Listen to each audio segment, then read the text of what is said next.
Assalamualaikum warahmatullahi wabarakatuh.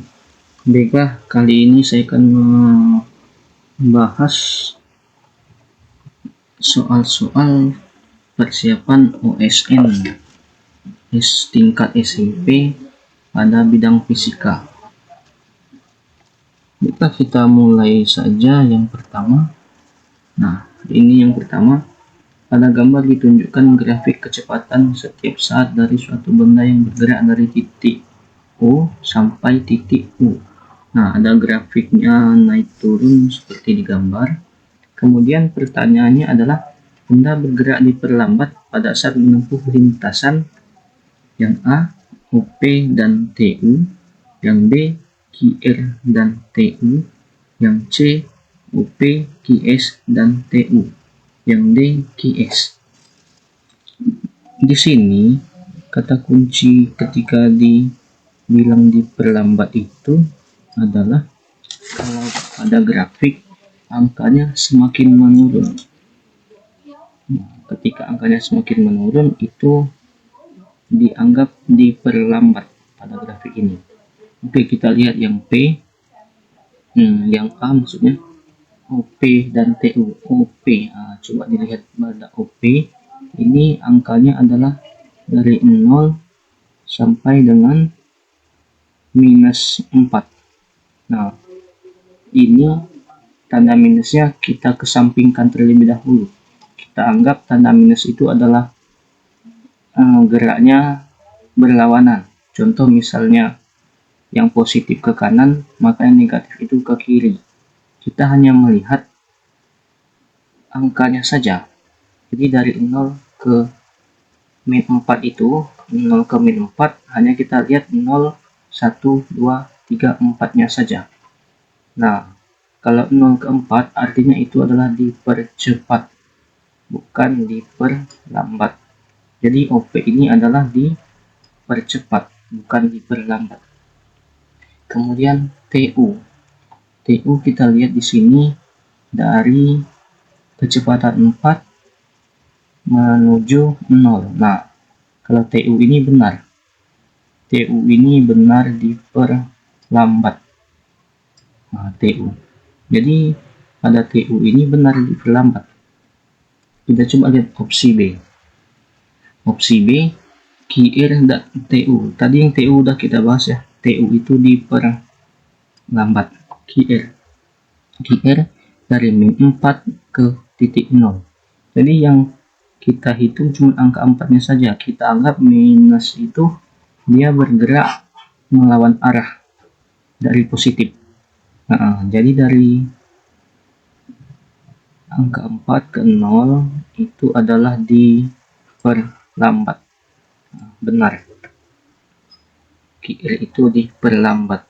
Jadi jawabannya di sini adalah yang benar B. Nah, jika kita bahas lagi yang PQ ini adalah gerak dengan kecepatan konstan.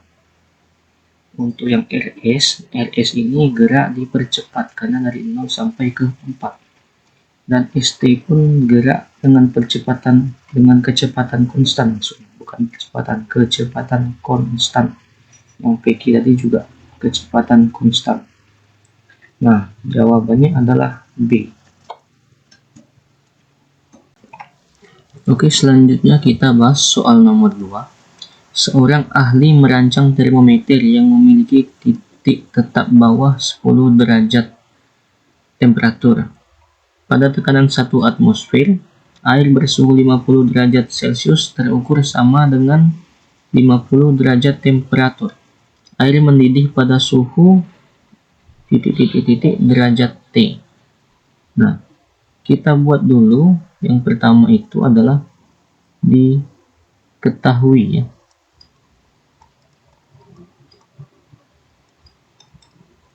Diketahuinya yang pertama itu adalah titik tetap bawah. Titik tetap bawah itu adalah kita buat X0. X0 pada suhu yang tidak diketahui satuannya ini dia 10 derajat temperatur X0-nya. Kemudian pada tekanan 1 atmosfer air bersuhu 50 derajat. Maka di sini adalah kita buat Y. Nah, pada suhu yang ada satuan 50 derajat Celcius, itu Y-nya adalah 50 derajat Celcius. Kemudian terukur sama dengan 50 derajat temperatur. Nah, maka di sini ada juga X-nya. X-nya itu adalah 50 derajat temperatur. Nah, itu ya. Oke. Lanjut, yang ditanyakan adalah air mendidih. Air mendidih itu kita misalkan dia XT suhu tertingginya. Nah, kemudian pada suhu Celcius, titik terendahnya Y0-nya itu bernilai Celcius ya, 0 derajat Celcius. Dan suhu pada titik tertinggi Celcius itu adalah 100 derajat Celcius. Nah, ini diketahuinya. Yang ditanyakannya tadi adalah ditanyanya ya. Ini adalah yang ditanyanya, air mendidih pada suhu derajat titik derajat temperatur. Maka yang ditanyakan itu adalah XT. Rumusnya adalah X dikurang X0 dibagi XT dikurang X0 sama dengan di sini adalah Y dikurang Y0 dibagi YT dikurang Y0. Nah, itu rumusnya. Setelah ada diketahui, ada rumusnya, kita bisa membuat jalannya ya. Jalannya adalah X-nya 50 dikurang X0-nya 10 dibagi XT-nya XT yang dicari dikurang X0-nya 10 sama dengan Y-nya 50 dikurang Y0 0 dibagi YT-nya 100 dikurang 0 itu adalah 0. Maka hasilnya 50 kurang 10 itu adalah 40 per XT min 10 sama dengan 50 kurang 0 50 dibagi 100. Nah, 50 dibagi 100 bisa kita sederhanakan. Sama-sama bagi 50, maka dia menjadi 1/2. Sehingga di sini hasilnya bisa kita kali silang, 40 dikali 2 sama dengan XT kurang 10 dikali 1. Nah, 40 kali 2 adalah 80 sama dengan 1 kali XT 1 kali min 10 min 10.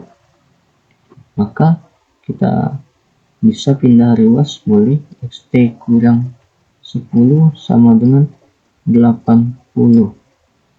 Oke, sedikit lagi kita lanjutkan saja.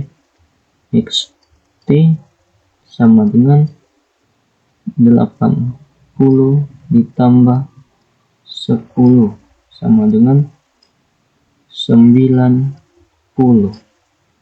Nah, jadi kita tulis besar-besar di sini.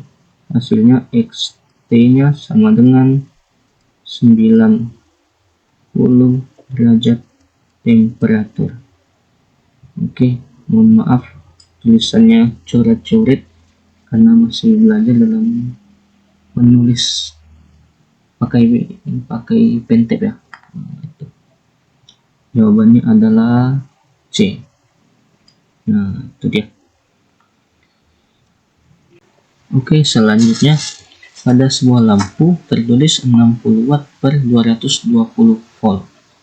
Jika lampu tersebut dipasang pada tegangan 110 volt, maka daya listriknya menjadi titik-titik-titik A 60, B 30, C 20, D 15. Oke, di sini yang ditanyakan adalah daya listriknya, ya.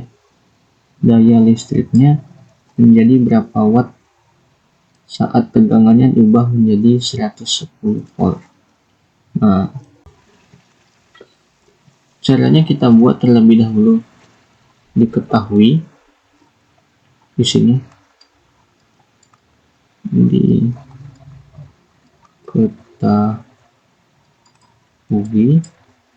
Nah, di sini ada, kita anggap ini P1 ya. P1 nya 60 watt. Kemudian V1 nya 220 volt. Nah, kemudian ada lagi V2 110 volt. Ditanya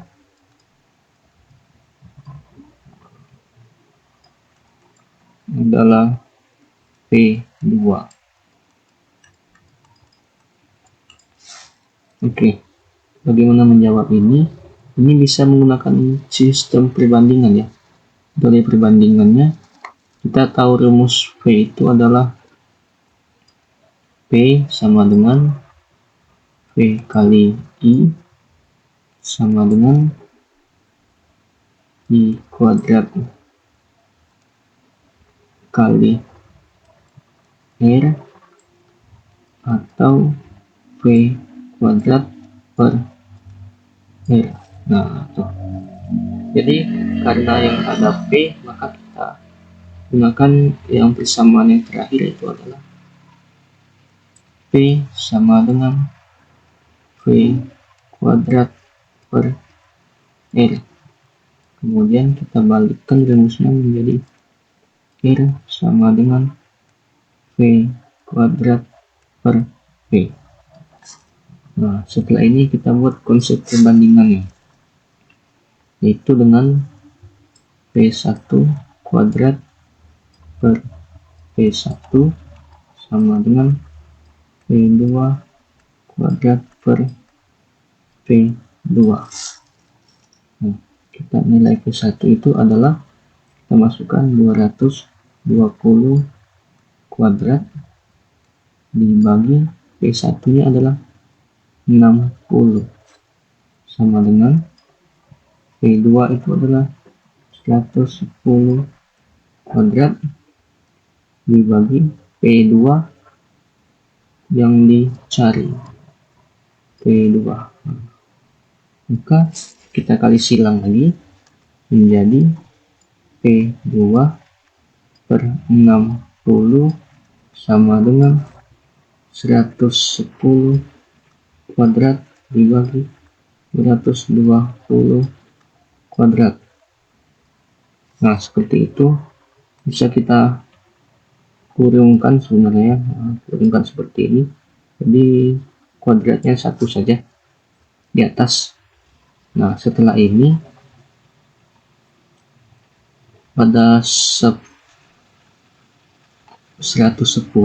dan 220 ini bisa kita coret terlebih dahulu menjadi 1 dan 2 sama-sama dibagi 110, sehingga hasilnya adalah P2 per 60 sama dengan 1 per 2 dikuadratkan.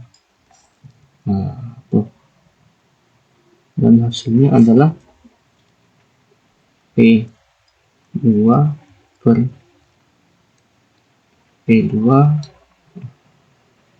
per 60 sama dengan 1/4. Nah, setelah ini dikali silang 4V2 sama dengan 60. Maka V2 sama dengan 60 dibagi 4. Nah, V2 sama dengan 15. Di jawabannya adalah 15 watt ya. Bagian opsi D. Seperti itu.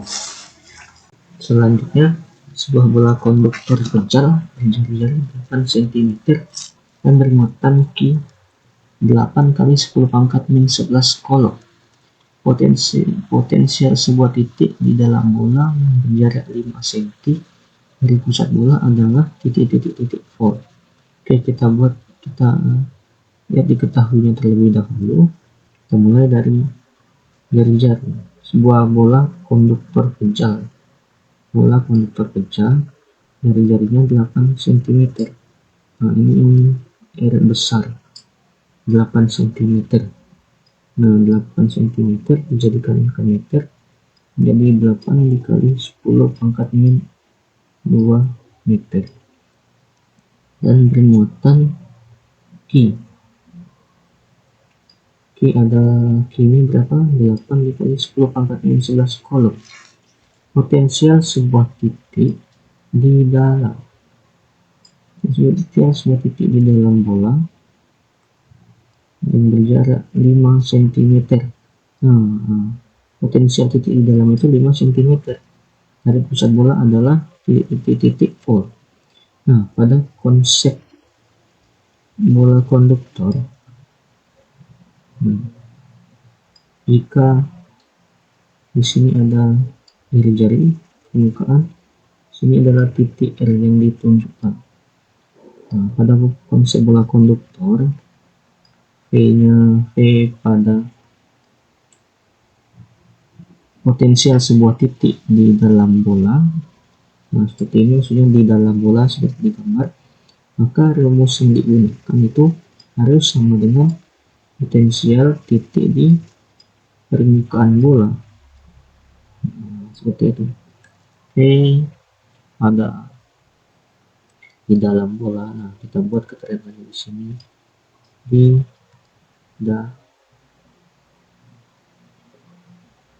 dalam bola.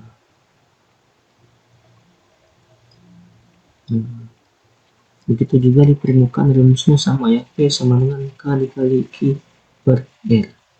Nah, langsung saja kita kerjakan. P sama dengan K nya 9 dikali 10 pangkat 9 dikali nilai Q 8 dikali 10 pangkat min 11 dibagi R nya, R di dalam bola itu harus memenuhi R di permukaan bola.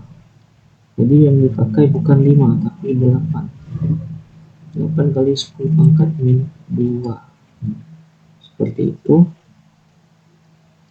Jadi 8 sama 8 bisa kita coret, jadi tinggal hasilnya adalah 9 dikali 10 pangkat 9 dikali 10 pangkat min 11 dibagi 10 pangkat min 2. Oke, selanjutnya nilai P itu adalah 9 kali 10 pangkat 9 kali 10 pangkat min 11 min 10 pangkat min 2 kita pindahkan ke atas menjadi positif 10 pangkat positif 2. Nah, seperti itu. Kemudian sesama pangkat positif kita jumlahkan 9 dikali 10 pangkat 11 dikali 10 pangkat min 11. Jadi pangkatnya ada positif 11 dan negatif 11, maka menjadi 9 dikali 10 berpangkat 0. 9 dikali 10 berpangkat 0 itu sama dengan 9 volt. Nah, itu ya. Nah, 9 volt, maka kita bisa lihat di sini ada pada opsi C, 9 volt. Selanjutnya adalah konsep pipa U. Sebuah pipa U, fluida pada pipa U berisi air dan minyak dengan jumlah yang sama. Jenis air dan minyak berturut-turut adalah 1 per gram per derajat cc dan 0,9 gram per cc. Jika tinggi kolom minyak 20 cm, yang ditanyakan adalah selisih tinggi kolom minyak dan air sama dengan, nah, pada pipa U di sini ada air dan minyak. Kita anggap air ini adalah massa jenisnya nanti rho 1, sedangkan minyak massa jenisnya itu adalah rho 2. Nah, maka nilai rho 1 itu adalah 1 gram per cc, sedangkan rho 2 0,9. Terus tinggi kolom minyak, nah ketinggian yang kedua tadi adalah H2 ya. Minyak H2. Yang ditanya selisih H1 juga belum diketahui. Nah, maka untuk mengerjakan soal ini adalah konsep fluida statis. Rumus pipa U itu adalah rho 1 dikali H1 sama dengan rho 2 dikali H2. Rho 1 adalah tadi air, berapa rho nya 1 dikali H1 adalah tidak diketahui, kita buat saja H1, kemudian rho 2 itu adalah 0,9 dikali H2 20 cm.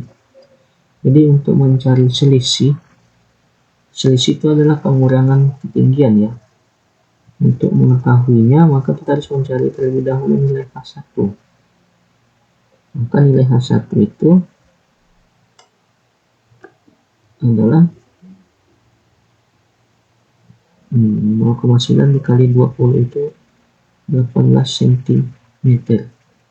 Nah, pada H1 18 cm, H2 20 cm, maka selisihnya delta H sama dengan 20 dikurang 18 cm sama dengan 2 cm. Sedangkan diminta pada soal ini satunya adalah milimeter. Maka delta H-nya sama dengan dari senti ke mili dikali 10 menjadi 20 mm. Jawabannya adalah C. Nah, seperti itu. Jadi untuk mencari selisih, cari dulu H1 baru mencari selisih. Baik, itu saja pembahasan dalam video kali ini dan akan dilanjutkan di video berikutnya. Wassalamualaikum warahmatullahi wabarakatuh.